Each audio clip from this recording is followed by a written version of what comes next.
Ayun yung first TikTok video niya ulit nung simula nung nagkasakit siya. Magandang araw po sa inyong lahat mga kalagad. May good news pala ako sa inyong mga kalagad. Dahil si Chris na po sa kanyang Facebook page mga kalagad ay nagpost na po siya ulit ng kanyang mga sayaw-sayaw dito sa Facebook. Dahil that time na nagkasakit siya, nung ulcer at UTI, is mga ilang araw din talaga siya na walang upload dito sa kanyang Facebook yung mga sayaw-sayaw niya. Alam naman natin na mahilig talaga si Chris na mag-TikTok, di ba? So, minsan wala siyang upload sa nung hindi pa siya nagkasakit, wala siyang upload sa YouTube mga kalagad, pero marami siyang upload dito sa kanyang Facebook everyday. Araw-araw talaga 'yun, halos makalima siya ng upload na video, pero nung nagkasakit siya ay wala talaga. 'Yun ang isa sa mga resulta talaga kapag nagkasakit tayo, no? Right? May mga bagay talaga tayong hindi magagawa mga kalagad. So, ayan, ito na po yung TikTok ni Chris na, oh. Ito na yung first TikTok video niya ulit nung simula nung nagkasakit siya. Ayan. Ito po yung first.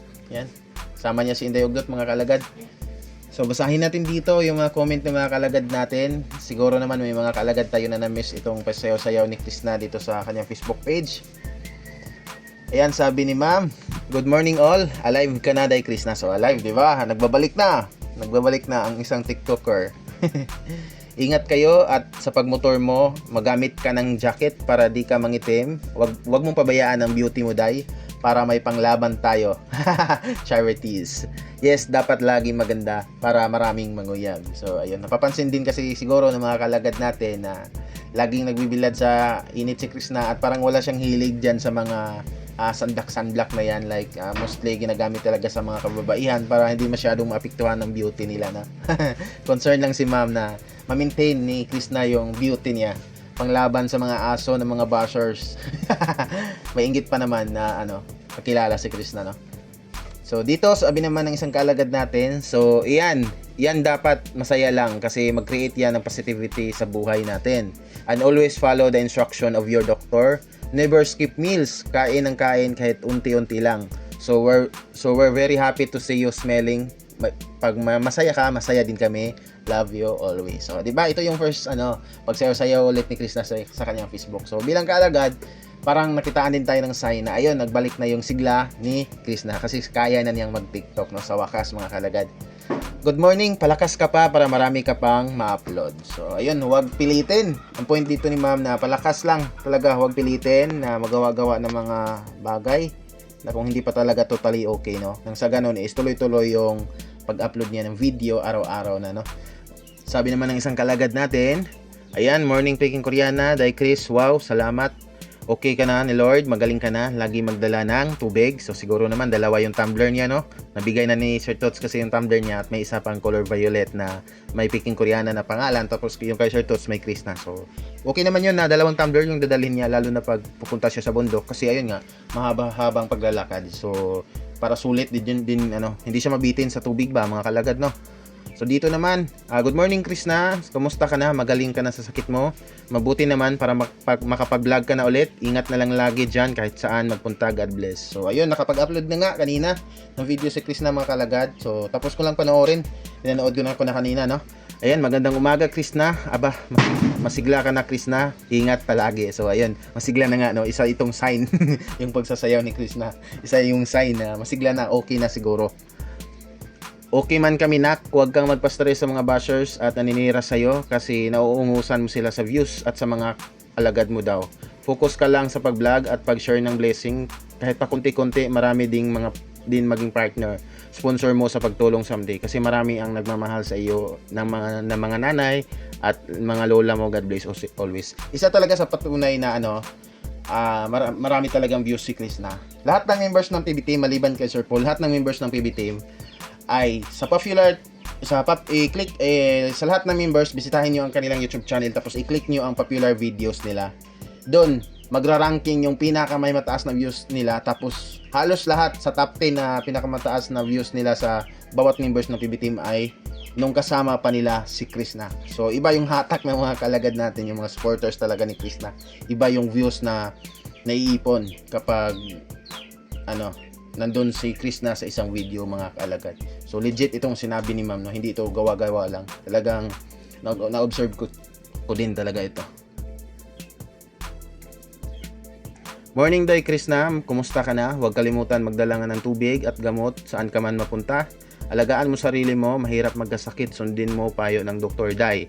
God bless you and your family. Ingat. Yan. Good morning sa aming magandang Krishna. Sana ay okay ka na. Huwag muna ang kumain ng bawal at more tubig muna. Ingat kayo palagi and God bless. Ayun, may kapabisaya dito, no? Mayong buntag, Day Krishna, ang pingi mong lawas, Day, kay ikaw ang nakatabang sa imong pamilya. Ayaw papasar sa pagkaon, ug undangi ng pag-inom og sting, kay kana grabe makadaot sa kuto-kuto. Sige sakita ang atong tiyan ana, undangi na og inom, Day, amping jud kanunay, kay ikaw ang gilauman sa tibuok mong pamilya, kaon sa insakto. Tinuod ang gingon ni ma'am, nga siya may gilauman sa iyong pamilya, maun dili siya pwede nga magkasakit-sakit, dapat mangita siya paagi nga pirmi lang siya healthy ug likayan niya mga makadaot sa iya. Example na dito kay nga sting nga ilimnon ba kay makadaot, no? Good morning Day Chris, amping pirmi alagaan ng health. Ayun, maraming pa rin dito na mga kalagad natin na pinaalala na kay Chris na magaling naman, pero pinaalala pa rin nila si Chris na yung mga bagay na dapat gawin at mga iwasan ba. Welcome back Krishna, always waiting for your upload. I hope you're feeling much better now and take care of yourself para sa pangarap mo. Yes, tama ka madam. Iwan ba, bakit malungkot ang bunso natin? Malungkot din tayo. Ayun. Nakadepende na kay Krishna yung yung mood natin. Kung malungkot siya, malungkot din yung mga kalagad natin, no?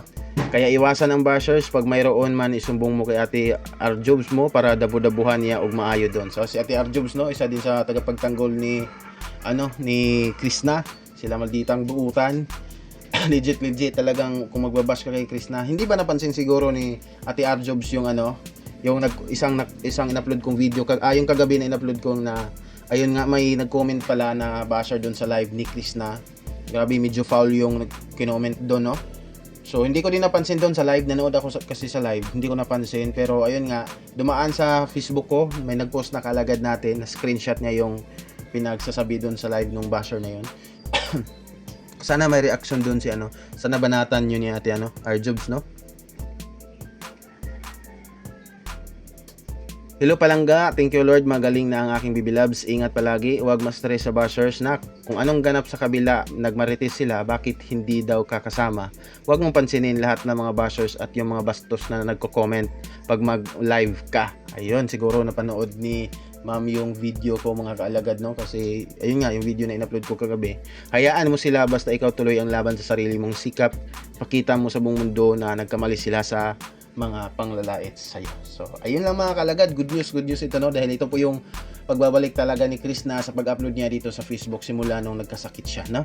Ito po yung first video niya. So, welcome back Krishna, no? Or Peking Koreana.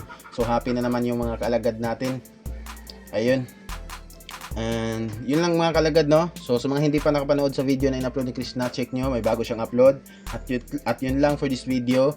Ibinahagi ko lang sa inyo po na nag-upload na po ng sayaw-sayaw or mga TikTok dito si Krishna sa kanyang Facebook page. So ayun, subscribe my YouTube channel at i-like itong video mga kalagad kung pwede. At God bless po sa inyong lahat. And maraming salamat po.